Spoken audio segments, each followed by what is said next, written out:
Despite her legendary career as the last of the Red Hot Mamas, few people knew the horrible price of Sophie Tucker's fame, or the terrible secret she hid in her hometown, but we will touch more on this later.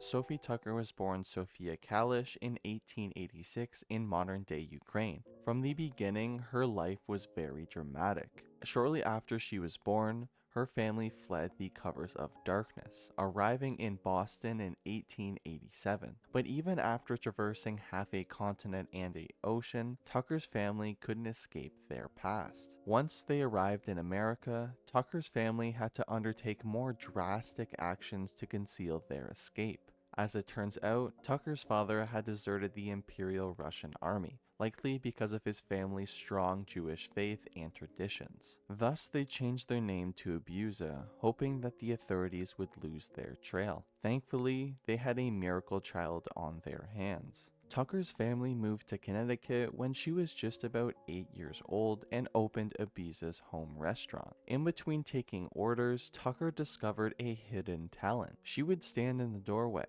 singing to people outside to bring them into the restaurant. Even at her tender age, she sang with such drama that it wasn't clear whether people were coming for the food or the show. Pretty soon, it didn't matter. Tucker's hidden talent turned her family's restaurant into one of the liveliest spots in Hartford.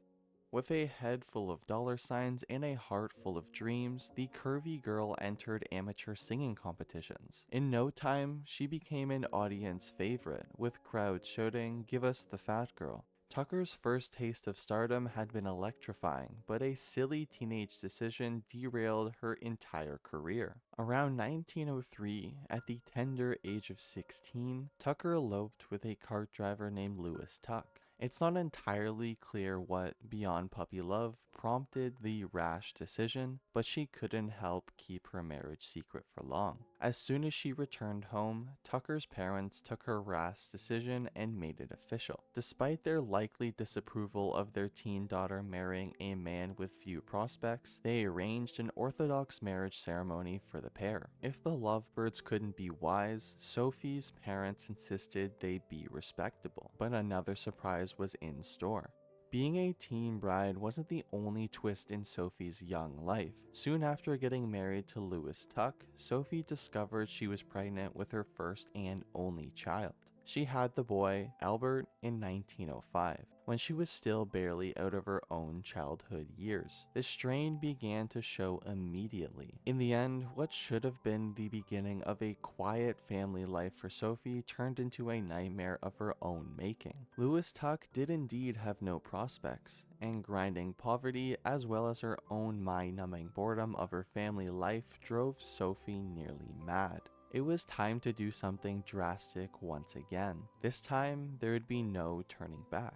Before long, Sophie came to a life-altering realization. She didn't want a child, and she didn't want to be a wife. No, what she wanted to be was a famous entertainer, and she stopped at nothing to achieve these dreams. Soon after having Albert, Sophie abandoned her husband and left her son in her family's care. Then she headed to New York, and a new kind of nightmare occurred. Sophie landed in New York with a letter of recommendation from a well-known performer, Willie Howard. The letter got her almost nowhere, as many establishments were very wary of Sophie's inexperience as well as her bigger size. She found herself in almost the same position as she had in her family's restaurant, singing in cafes and beer gardens for food and tips. There was an even more heartbreaking side to this too. Although Tucker had up and left Connecticut and her young family, she hadn't forgotten her loved ones back home. Even on a meager makings from these gigs, she continually sent most of what she made back home to her young son. When she did find steady work, it came with a cruel twist. Tucker made her proper stage debut in 1907 at an amateur night and began to finally get attention for her act. However, one promoter was worried that audiences would find her too big and ugly. The manager thought that Tucker could cover up her ugliness with a little face paint. He offered Tucker a regular spot on his team only if she agreed to perform in blackface. Running out of money and opportunities, Tucker reluctantly agreed to take the gig, but she quickly regretted it. Tucker's new gig paid her regularly, but it came at great cost to her personally. Even though she developed a reputation as a first-rate performer in the burnt cork, she hated it. When she toured in Connecticut, mere miles away from her home, she didn't tell her family so they couldn't see her shame. After years of this, she finally got her revenge. Eventually, Tucker couldn't take it anymore. Her plan was genius. She developed a bit that left audiences in hysterics and exposed the whole farce for what it was. During her performances, she would slowly remove a glove, revealing her white hand. Then she would rip off her wig, revealing her blonde hair. The bit worked, even better than she expected.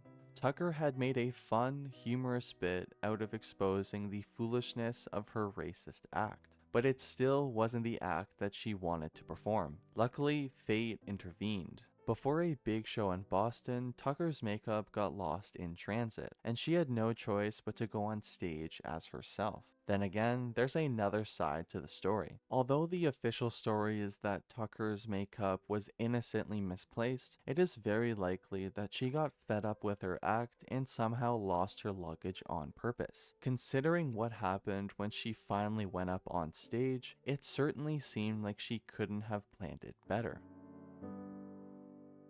Tucker went on stage that night in the perfect costume, a dress that was too tight for her frame and heels that were too high. It was a deliberate ruse to make audiences laugh. When Tucker inevitably took a fall, causing the audiences to burst into laughter, she quipped back, "Hey, what are you laughing at? I'm doing the best I can." The audience was in the palm of her hand after that, and Tucker got an idea. Tucker soon figured out that the exact thing that made her bosses nervous, her big size, was actually her greatest asset. She developed an act that relied on that humor and created the perfect 48. Meanwhile, her powerful vocals won her fans in songs like "I Don't Wanna Get Thin" and "Nobody Loves a Fat Girl, but Oh How a Fat Girl Can Love." Tucker's unique act and undeniable stage presence made her an instant success all across the country. In fact, she became so successful that she joined the biggest show in town, the Ziegfeld Follies. She was an instant hit with the audiences, who lapped up her racy sense of humor, but not everyone appreciated her rise to fame. Despite the fact that she was bringing on big office numbers, Tucker made powerful enemies. At the Ziegfeld Follies, the other women were overcome with jealousy when they saw how Tucker, not the typical Ziegfeld woman, took their spotlight away from them. They were so intent on tripping her up, they forced management to oust Tucker from the troupe, but she got the last laugh. Fortunately for Tucker, someone in the audience at the Ziegfeld Follies had been watching. Someone very powerful and important, William Morris. He was a theater owner and soon to be one of the leading agents in American entertainment. He knew what the Foolies foolishly refused to believe.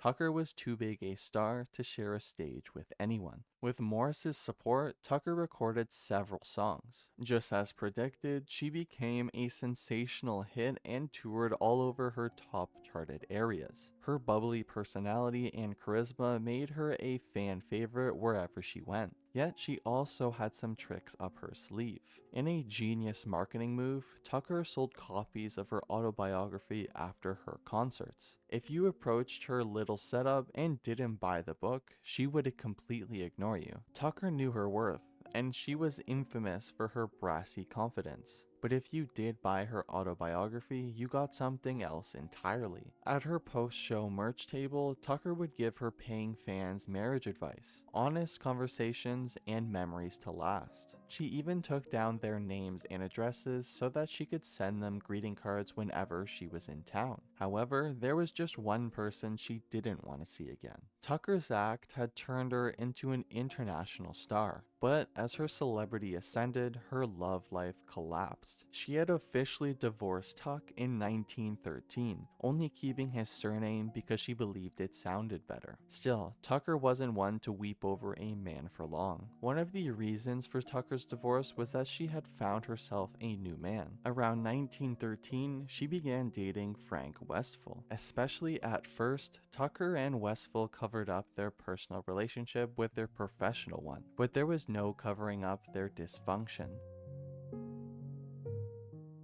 As Tucker's star grew brighter and brighter, she couldn't help but outshine her male counterpart, including her lovers. To avoid bruising his ego, Tucker agreed to share billing with Westphal. But by 1916, it was obvious that audiences were turning up solely for Tucker, and Westphal bowed out of her act. You think this might have signaled the end of their relationship too, if only. Unfortunately, it still wasn't over for the two of them. In fact, it was just getting started. Perhaps moved to pity by Westphal's various show business failings, or perhaps just trying to soothe their rocky relationship, Sophie Tucker married Frank Westphal in 1917. It proved to be a terrible idea. Marriage only made the man's resentment about his second billing grow, until it hit a crueling climax. Tired of playing second to Sophie's saucy performances and talented vocals, Westphal was likely relieved when he got drafted into the US Army in 1918 to work as a mechanic. Or at least he wasted no time cutting Tucker out of his life after going into the service, and filed for divorce the very next year. Tucker was alone again, and it wasn't going to get better anytime soon. Tucker didn't find love again for another decade, and in some ways, it was her most tragic relationship yet. This time, she went for someone more like her equal, marrying her manager Al Lackey. However, once again, Lackey didn't like being viewed as second to Tucker, and by 1934, they too were divorced, and Tucker's confessions about the split were heartbreaking. In her later years, Tucker reflected on her failed love life. She acknowledged the sad reality that most men didn't want a strong, financially independent woman, saying that once you start carrying your own suitcase, paying your own bills, you've done something to yourself that makes you one of those women men like to call a pal. Thankfully, she had some of the best friends in show business.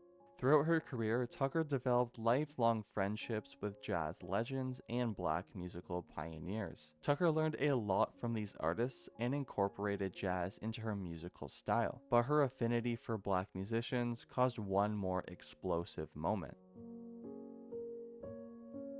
When Tucker threw a big wedding for her sister in New York, she caused a stir with her colorblind choice of guests. Among the honored guests at the Legends party was the black musician icon Bill Robinson. Except when Robinson showed up at the hall hosting Tucker's sister, everything went off the rails. When Robinson showed up to the party, the doorman interjected, saying all of the white guests could enter, but said that Robinson would have to use the kitchen entrance. Unfortunately for that doorman, Tucker had no tolerance for intolerance. Her reaction left him stunned. As it happened, Tucker was standing in the entryway when the doorman issued this discriminatory instruction. Her 6-word comeback was perfection. After hearing his orders, Tucker angrily shot back, "Okay, everyone goes to the kitchen." By the late 1920s, vaudeville was on the decline, and Tucker herself admitted as much. When recalling the final performance at the Palace Theater in New York City before it closed down, she said, "The whole place, even the performers, stank of decay, but there was nothing decaying about her." Sophie Tucker couldn't single-handedly save vaudeville, and the axe died out as the 1930s swung in. But Sophie knew how to save herself. As a canny marketer of her brand, she began appearing as the last of the Red Hot Mamas. With the end of vaudeville, Tucker ventured into radio and film. She even had a short-lived radio show and made popular appearances on TV throughout the 1950s and 60s. In the end, Tucker's career success came at a terrible price. When she counted royalty among her friends, she never did establish a stable, loving relationship with the son she had back in Connecticut all those years ago. Her sister effectively raised Albert as her own, with Tucker seemingly only contributing financially to his life. After a long and exciting career, Tucker knew how to make an exit. Moments before her passing, she called her nurse and demanded that she bring her hanky and wig. Donning on the costume, she recited some lines from her act, then slowly drifted off and passed away that very same day. Not only did she leave behind a legacy as the last of the Red Hot Mamas, but also as the first lady of show business. Don't forget, if you've enjoyed this story or stories alike, make sure to show some love by subscribing and liking this video. Stay tuned for some more informative and exciting stories like this one.